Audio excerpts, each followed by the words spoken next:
kanang pulong Mesiyas, anointed Kristo, Christ, the anointed one. Nya kanang pulong Hesus, ang Ginoo nagluwas. Mo'y meaning ana. Muna, kung tawgo nato nga ang Mesiyas mao ang manluluwas, si Kristo mao'y sentro ni ana. Nya nganong wa man siya dawata sa mga Hudiyo hangtod karon, gani gipatay pagid siya sa dihang nagsigi siyag sangyaw, gilutos nya gipatay.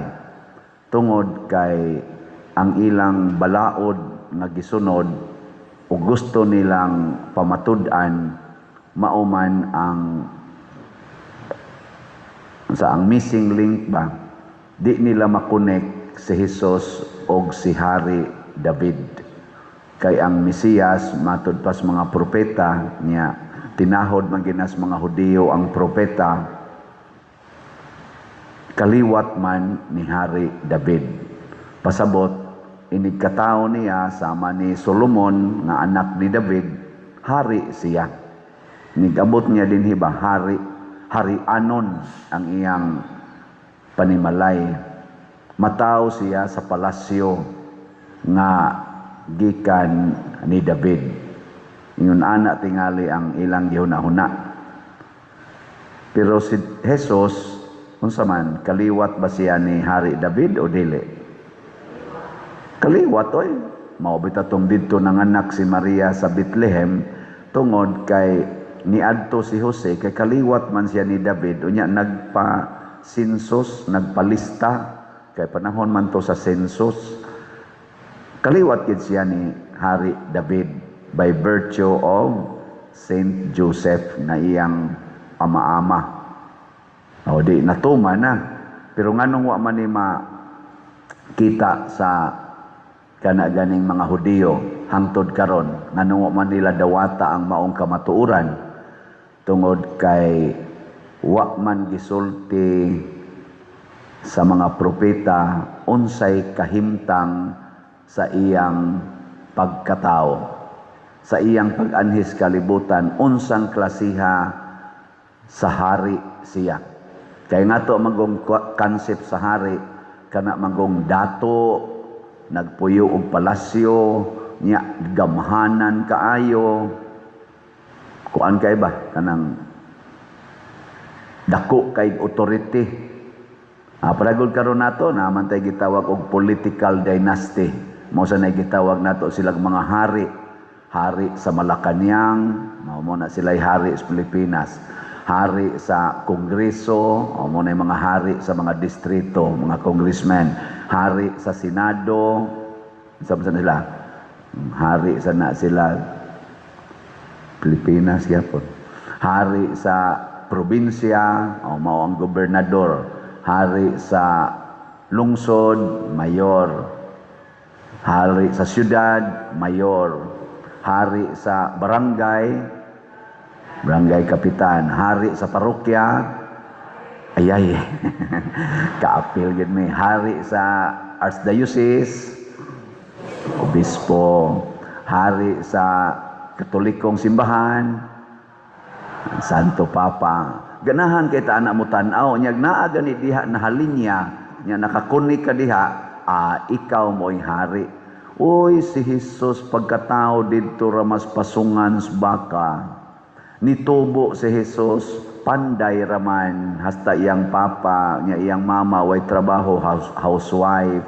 Wa man ka eskwela si Jesus. Ang iyasang mga barkada o iyang mga igagaw nga iyasang ikuyog-kuyog, pulos man sad mga way grado, mga mangingisda raman sad. Kinsa may mutawag niyag manluluwas, makaluwas din ang kabos. Ug wa mo ibugas kinsa inyong duolon, ang naay kwarta o way kwarta.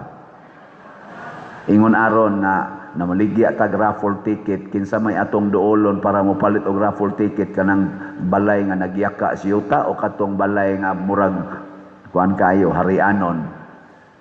Anto kita sa harianon. So sa ato pa ang makaluwas sa atong raffle ticket katong naay kwarta. Gilingay mong tupad. Ing nanaa kay 200. Pangutan abay, nanaba kay 200 pesos. Nya maingon gani, naa, ina, manluluwas ka.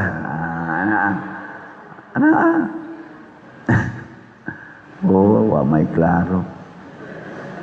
Pero og ato bayag yung paladman ang atong pamalandong, ang tinuod bayag yun nga manluluwas ang kabos. Natanawa ha, kung mo clog up ang kanal, kinsay mo kuha dito sa mga basura nga ni-clog up sa ilawom, ang mayor o ang mga janitor? Ang janitor. Unya kung magsalig lang kas mayor, wa gi mo so dito atong tuwa, way mo humol atong lapok. Di maluwas oy. Kinsay mo tukod og mga building, kanang tag-as nga building, mga nindot nga building. Ang dato o ang pobre? Ang pobre. Mo na magbuwad sa init, mo na mahapit mga hug, latay anang na ang perting kulbaa, mamintal pa anang kilid building nga nag-ana-ana na tuwa dito sa ikat 30, 40 ka story perti na nang ngiluha. Ang pari dito ipatungtunga mo ipapintala mo ingon ang pari yabag ka diha. Suguan ditong mayor, suguan ditong gobernador, suguan ditong presidente, Mr. President Marcos, ikaray pamintal diha. Ngayon itong yabag ka diha, paihaw tanoong ka. Di sa ato pa, kung ang imong kaluwasan, mao ang pagkapintal ato, ang pag-install ato mga bildo dito skillet sa building para munindot, ang nakapanindot kadtong mga pobre. Abisan lang gud sa inyong balay god. Kinsa man gyud ang mo limpyo sa inyong balay. Kinsa man. Kanang pobre ninyong kauban sa balay, ang katabang. Asa man na mo ug arang-arang kapag kabutang naa kay mga sakyanan o nya manager kas bangko nya nay namatay ilaga sa inyo ni pasok dito sog nya baho kayo nya na kay duha ka bukmid or tulo ka bukmid ang mag-ika dito mo kabkab og bayo ikaw higda lang ka dito day ako ning pangitaon og asa ning kon di oy imo tong pukaon uy dong bangon di baho kay akong kwarto kuan na dito tanawa dito hay man pasok ng ilaga di ba nya kisay nakaluwas ni musbaho. Mauna ang mga santos nahimong manluluwas tungod kay nahimo silang kabos. Og ningon Dios Kristo bulahan kamong mga kabos. Ug mao ni ang wa makita sa kalibutan. Muna matud pa ni San Pablo diri sa atong unang pagbasa. Si San Pablo gamhanan ka ito siya. Batan-on pa siya, gisaligan siya sa mga Hudiyo nga molutos sa nagsunod ni Hesus. Iyang ipapriso, iyang ipapatay, purtigid niya ka gamhanan. Pero sa dihang nidawat siya ni Hesus, nipuyo siya sa kakabos. Nga matod pa sa atong unang pagbasa, nagantos ko sa tumang mga pagantos, mga paglutos, gibilanggo ko, nasayod ka ana, Timoteo, muna yung gisulti, tungod sa maayong balita. Nyaningon din siya diri, kay ang tanan nga mosunod ni Kristo lutuson gayod. Ilingay mong tupad. Ina mosunod kang Kristo.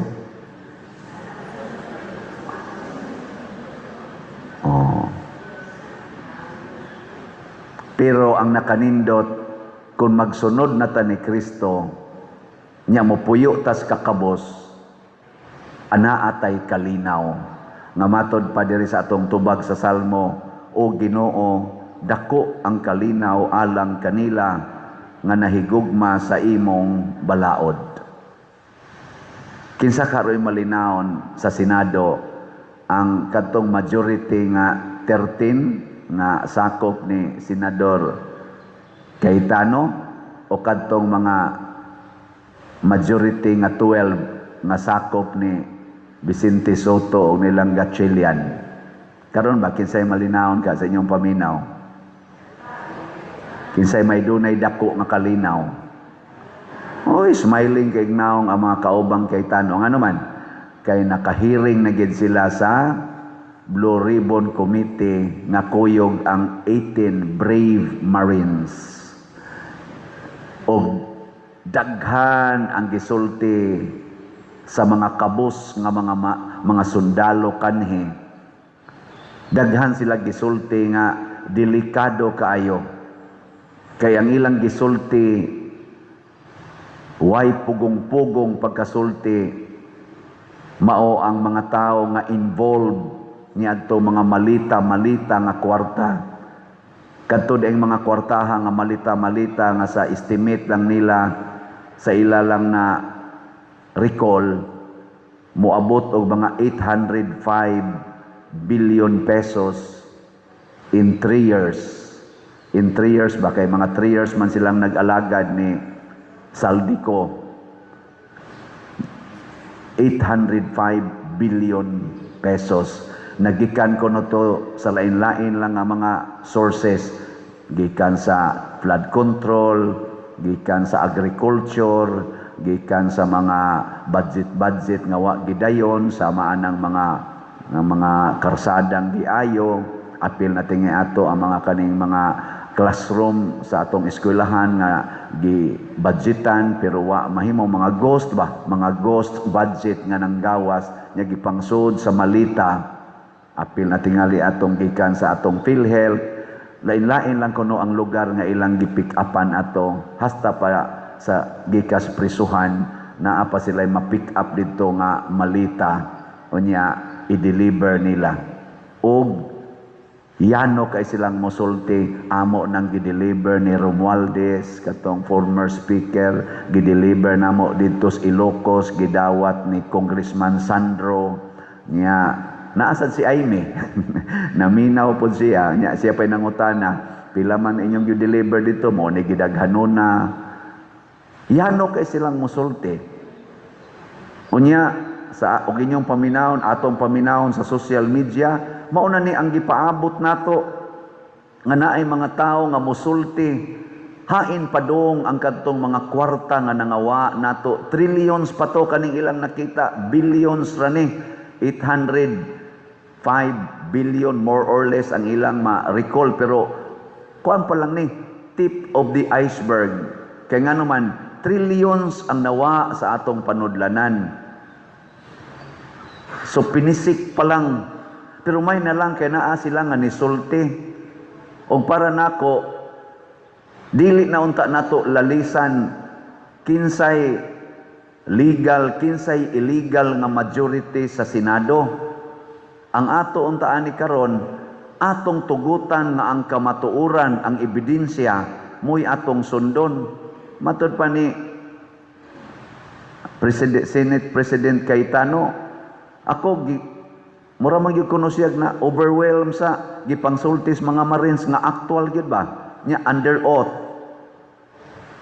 Mao na ingon siya sundan taning ebidensya ani kay pagkalisod og tinuod ning ilang gisulti nya ang gipang-mention daghan kaayong congressmen nya kasagaran sa congressmen nga og women nga gipang-mention kadtong mga membro Quadcom og kadtong membro sa impeachment katong sanay nga nana kanang Committee on Justice nga ni-impeach sa Vice Presidente nya ang gipang-mention sa Senado pipila nga gipang-mention former senador o present senador mga membro sa diri sa bag-ong majority kaning ilang Vicente Soto tagaan kuno nila ngadto kuan mga tulpo inana kalisod ana nga ang naglingkod ay sa atong gobyerno nga dagkog ranggo mao di ay ang nagkuha sa mga malita mo gideliveran mo na i-verify gid unta ni ug para nako mao na ni ang dalan padulong sa kamatuoran kay naa ginisulti kay sa una ilam nang tabon-tabonan di man sila ka-mention nga adto ning Romualdez, adto ning Marcos, adto ning Soto, adto ni sa nilang sa to mga to Luistro, mga sa to mga Brusas, mga sa to mga Castro katos bang former sila si Manuel sa tinga tong katos ang mga kabayan ba karon ilan na jong gimension nya ipa-reiterate pa gyud ni Senador Marcolita nya mao na ni ang sundan ang kamatuoran kay matod pa ni kana ganing San Pablo diri sa atong unang pagbasa ang tibuok kasulatan nga naghisgot sa Mesiyas gisulat uban sa lamdag gikan sa Dios ug mapuslanon kini alang sa pagtudlo sa kamatuoran. Ang nag-una man gud diha kamatuoran. Lingay mong tupad ing nahigugma kas kamatuoran. Ing kanang color sa imong buhok tinuod na. Ing kanang pormas imong kilay tinuod na. Kanang imong color sa imong ngabil tinuod na. Kanang imong kuyog diha nga imong gitawag og asawa og bana tinuod nang kinasal mo. Di mo puyo-puyo lang, di mo kabit-kabit lang. Kana bang kamatuoran? Ako tinuod kong pare dili. Ambot lang. Muna kuhaa ang mga dokumento. Dili lang ta magsalig sa gisulti sa mga 18 Marines. Naa sila'y lawyer, naa sila'y pirmahan nga joint affidavit. Under oath sila. Katong tanan nilang gipangsulti, daghan dihang mga tawgo na to, mga additional corroborative evidences and testimonies. Mauna ta na gukuron, dili patyon. Kay ang nahitabo ra bas una gisugdan sa na ni Marcolita kuan si Gutesa patoy katapusan niyang na kuan og silas Diskaya gipatay dayon ang investigasyon sa Blue Ribbon Committee regarding aning mga malita. Karon sundon gina kay nag-alagad silang Saldico. Imbitaron si Saldico. Gimension si Vicente Soto, Senador Soto, sila Senador Tulfo, Speaker Romualdez, Sandro ug uban pa. Tawgon sila, patistimam at tubangon sila. Unya diha sa hearing sa Blue Ribbon, anha sila diha mag-istoryahanay, magpresentahay sa ilang mga ebidensya. Kay siguro man gyud kung moingon man gina si Senador Vicente Soto, ako'y apila na abihay may imong ebidensya. Hatag niya. Moingon sa dang Marines, di asad may ebidensya. Hukman day nato, kinsa may tinuod ani nga ebidensya. Moingon sa na Senador Tulfo, si Erwin Tulfo ra ba?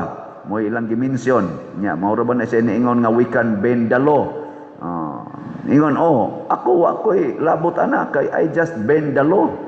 Sige, tagaan na to ang iyang bendalo og sakto ba? Taga sa gimistin. Ana ba? Sundan na ni nato. Ug para nako ang mupatay pag-usab ni ining maong investigasyon sa gisulti sa 18 Marines. Ang mubabag ani kay gibabagan ba sila pagdayong sod, nagtinukmuray, sus mura gyud sila mga kanang nagduwa bitaw og kanang rugby gani kanang sanay nga nang duwa sa Amerika o football man kana bang dagko iglawas ba nga magtinukuray ba. Si John Vic atong DILG secretary og si Ruben Padilla sikat kay social media kay sila nagtinukmuray kay giduol man siya mura man siya gibabaga ni John Vic nukad magmayo duot sa Ruben Padilla gadas 18 Marines lusot gyud nako pastilan. Ang mubabag sa kamatuoran mao ang tinuod na unsa man kana ang mubabag niining maong investigasyon nga mopadayon maoy tinuod nga mga kawatan ug tulisan sa atong nasod. Kay ang kamatuoran mao nay tinuod nga manluluwas. Mo nang niingon si Jesus, dili kaliwat ni David ang manluluwas, kay ang tinuod nga manluluwas mao ang nagpuyo sa kamatuoran. Dili lang si David maoy tag-iyas kamatuoran. Ang tanang magpuyo sa kamatuoran bisag diin pa ng kaliwat pa na sa mga ubod sama aning nagwali. Kaliwat ba na sa mga apelyido dining sikat, mga Kinyo, kaliwat sa mga mga Castro, mga Reynes, sa pa yung mga ngilingig dining mga Kanwagas, mga Pitogo dito sa ako, mga Pitogo, mga Pipito, kana mga sikat man ang mga apelyido dinhi ani mga dapita. Pero bisan pagkadang dili sikat nga apelyido basta nagpuyo sa kamatuoran manluluwas na kay ang bakakon mao na sila mga kaliwat sa yawa. So mapuslanon alang sa pagtudlo sa kamatuoran sa pagbadlong, mubadlong ang pulong sa Ginoo. Ngilad nang mangawat mo nang niingon ang atong balaang kasulatan, ayaw pangawat. Nya sila porting kawatana. Unya sa pagsaway, musaway na siya. Ang ato rong nasod nahimo nang salawayon. Wa nay mga investors, wa na ganitay mga turista ni dive ang atong tourism. Ngano man gisaway na ta bati ang atong nasod, daghang mga krimen. Unya wa magkasinabot ang atong mga leaders hasta sa Senado, mura na sila didtong mga naa sa carbon market nga nagsigig away, pakauaw lang sa naong sa atong nasod. Purting druga sa atong nasod. Why gustong mo utingkay sa kamatuuran kinsa gyud mga adik sa atong nasod. Unsa patoy lain? Og sa pagtudlo unsaon pagkinabuhing matarong, ang pulong sa Dios, ang tinuod nga manluluwas mutudlo sa kinabuhing matarong. Muna ako mutudlo gyud ko ninyo nga ang kinabuhing matarong nga makaluwas sa atong parokya unsa man? Kusga ang pagpalit og raffle ticket. Di gay mo mamalit og raffle ticket kamong mga territorial o mga online parishioners, wa mo nagkinabuhi og matarong, dili mo makaluwas sa atong parokya. Unsa may atong luwasonon sa atong parokya? Kining atong bell tower. Gasige nagtrabaho pero bayrono na. Nya ang atong adoration chapel, mahumana na before sa atong pista, maningkamot ta pero bayronon sa na siya gihapon. Nya ang atong CR, ambot mahuman ba kana kanang bag-o natong CR, ug di mahuman pero trabahoon ta gina, bayronon sad na. Kanang ato dihang buta pumiro, himuon natong walk of apostles, di ta kasiguro nga mahuman na before pista, pero humnon ta gina, bayronon na sad na. Kining ato sad nga mga lingkuranan nga nangalata na ato sad ning ilisan. Gani di ta kahuman ani, di gitingit ta kasugod inig pista, pero humnon ta gining lingkuranan. Ganahan mo dili. Unya human ato pag ginang himuon ang atong dako kaing project sa Loyo, katong dako natong gitawag og Apostolic Activity Center sa Loyo. Di tingay na nato mahuman in 3 years from now, pero humnon ta gina. Unyag mahuman na nato, tawgo na nato kaluwasan sa atong parokya in terms of parish activities, pastoral needs. Ato na ng kaluwasan. Kinsa may muluwas ana, dili ang mga dato, kung dili ang mga taong nahigugma sa parokya. Lingi na lang, last nga lingi sa imong tupad, ing na nahigugma ka sa atong parokya. Kamong mga online parishioners na higugma mo sa atong parokya, palit mo raffle ticket. Unsaon to pagpalit og raffle tickets para sa mga territorial, na diha sa gawas, na diha mga lamisa ato sang opisina. Niya para sa mga online parishioners, sa atong bank accounts, GCash accounts, kwarta padala. Tanawa lang niya sa atong screen, mo'y sunda ang mga ngan dinhi, accounts, number, kabahin sa ebanghelyo. Nya maka-income sa tagamay, makatabang na sad na sa atong pastoral needs din his parokya. Ako lang ning hisgutan balik-balik tungod kay asa man ta mangitag lugar diin atong palambuon ang atong kinabuhi dinhi sa simbahan. Si San Bonifacio namatay sa pagpalambo sa simbahan, isip pari, isip obispo. Magpakamatay sa tata para sa kalambuan, padayon na kalambuan sa atong simbahan. Manindog ta mga mahigugmaon.